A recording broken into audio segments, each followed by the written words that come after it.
Even though the movie was shot on some amazing locations, I wanted to somehow just shift it, nudge it sideways from reality.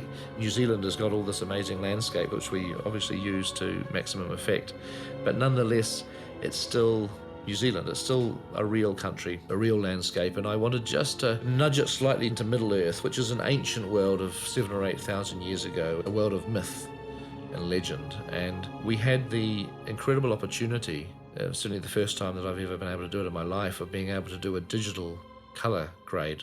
Well, digital grading is basically taking, once you've filmed a negative and you have a negative image, you then scan it on a machine, on a scanning machine, into a digital format, which means you can now put it on a monitor and you can manipulate the image with a huge variety of tools.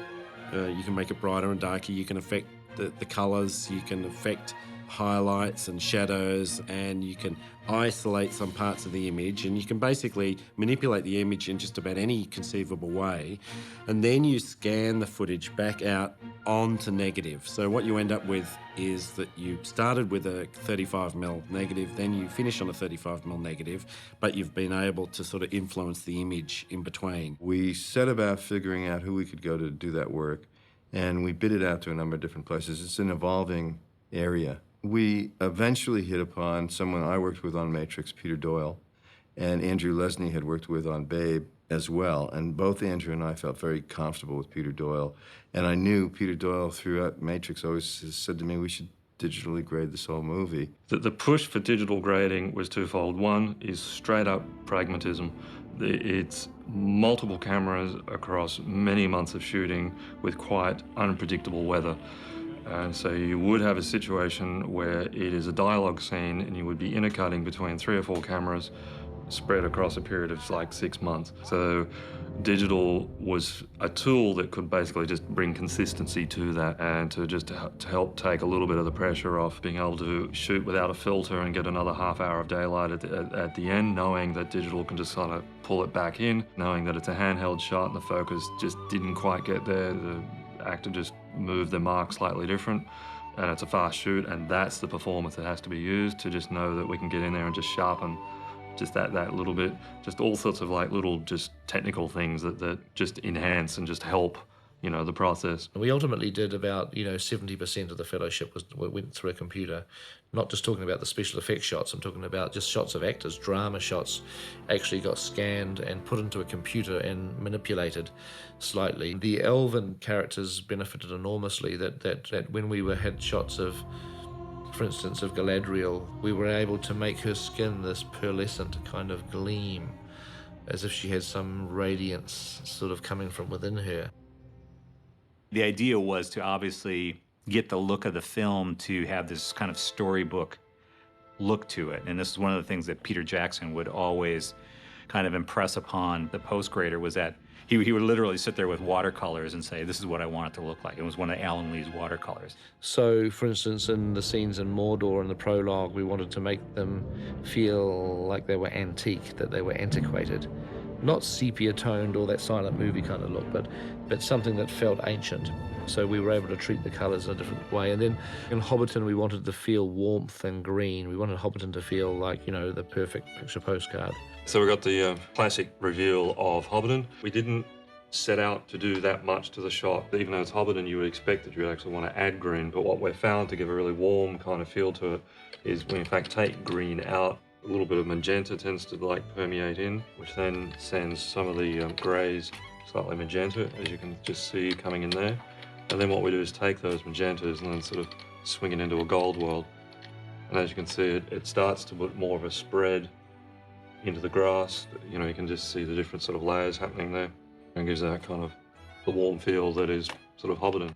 The interior of the Prancing Pony Inn, Barrie, I wanted the colours there. There was all firelight, big fire, flickering in the pub, and I wanted it to be not a warm yellow, sort of orangey, cozy fire. I wanted it to be a sickly green colour, a sort of urine stained kind of look. So because the hobbits have to feel uncomfortable. This is an ugly pub. It's not a happy place. What's really great with digital grading is you can take now your digital images, and we literally would just pass these on to the digital grading house. They could then take these sequences now and kind of caress them into the production footage. When you look at sequences like Rivendell and Lothlorien, you're thinking that, number one, it's likely to be location work, studio work, it's going to be blue screen work, it's going to be effects work, there's going to be miniatures as well. There's going to be quite a variety of different sources sort of landing in at one spot. That's one of the reasons that when I'm watching some of the sequences now, they just blend so perfectly, because you're actually matching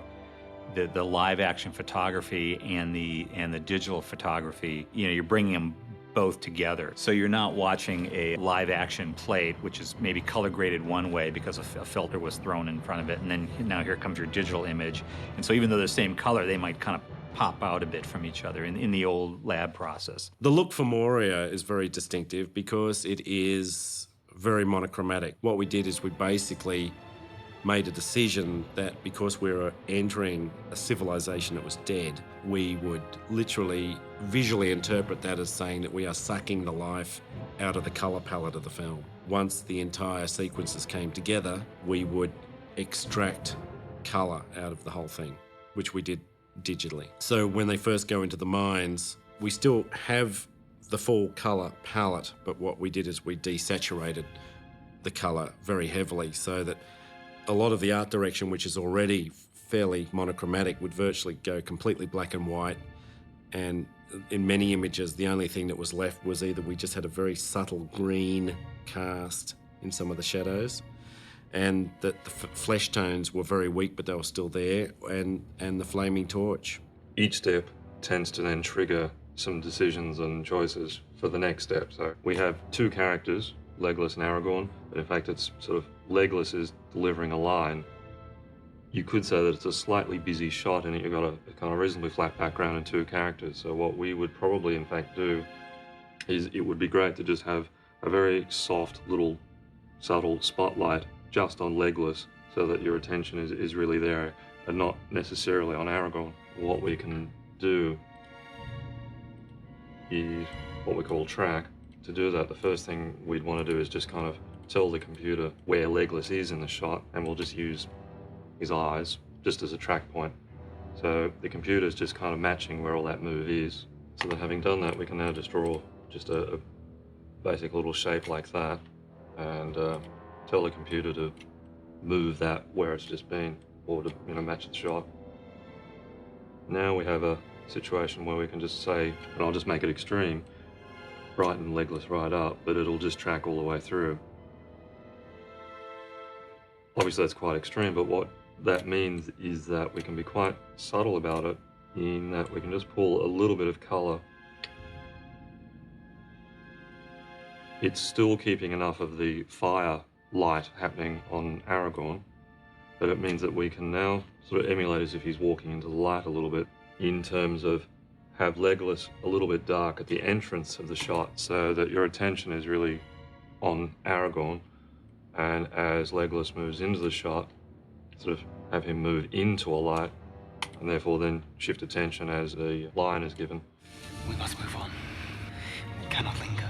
The climax of the film, which takes place on Amon Hen, we did a lot of colour treatment of the forests. Anyone that's filmed in forests knows any forest that has a solid canopy creates quite a sort of staggering, huge contrast range. When sunlight comes through, as distinct from where the shadows are, there's a huge amount of exposure difference. And generally film stock doesn't have that sort of range. So we'd be trying to control the contrast ratio and set what we thought was a median ground to work in. So if we take, for example, the raw shot, what we decided to do here was to, in fact, what we say, expose for the forest or for the leaves. So if we pull that down, we can see, all this detail come in. Then what we would do is just sort of go in and lift back up the floor just with a basic shape like that, so that we effectively split the shot into two, everything that's bright and everything that's dark, so we can sort of control the two. And then we can start to separate the colours. Now, what we're able to do is just lock onto the green and just swing the green of the leaves and shifting it to a kind of yellow gold. If we then look at the next shot, which is when Ego is leaning down, we have quite a challenge, which is an incredibly moving moment in this film with Vigo being shot against sky.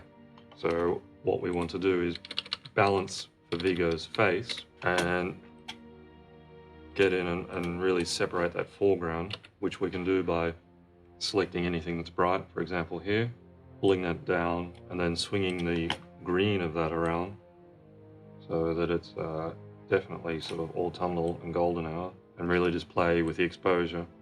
Because we have an interesting discussion, which is certainly something that Peter likes to work on a lot, is do we set it in a way that it's actually just a little bit hard to see what's happening in the eyes, or do we in fact sort of relight the shot a little bit so that you are definitely focused on the eyes in this case, sort of add very minimal little spotlight just on the eyes, just so that you can absolutely focus on, the performance.